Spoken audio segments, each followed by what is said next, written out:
12 రక్తస్రావం గల స్త్రీ సరిగ్గా వేసే వస్త్రపు అంచునే పట్టుకోవాలని ఎందుకు డిసైడ్ అయింది? దీని వెనుక విశ్వాసమే కాదు, మనకు తెలియని ఒక నిజముంది.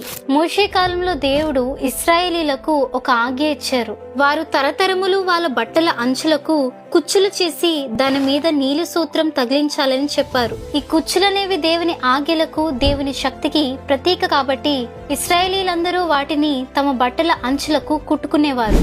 అయితే మలాకీ గ్రంథంలో ఒక అద్భుతమైన ప్రవచనం ఉంది. నా నామమందు భయభక్తులు గలవారగు మీకు నీతి సూర్యుడు ఉదయించును, అతని రెక్కలు ఆరోగ్యం కలగజేయును.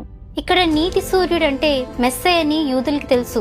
అయితే అతని రెక్కలు ఆరోగ్యం కలగజేయును అన్న వచనంలో రెక్కలు అనే పదం హెబ్రీ భాషలో కనాఫ్ అని రాయబడింది.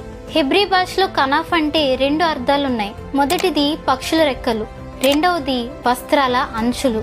అంటే అతని వస్త్రాల అంచులు ఆరోగ్యం కలగజేయను అని అర్థం వస్తుంది. మెస్సయ్య వచ్చినప్పుడు ఆయన వస్త్రపు అంచుల ద్వారా స్వస్థతనిస్తాడని యూదులు ఎక్కువగా నమ్మేవాళ్ళు.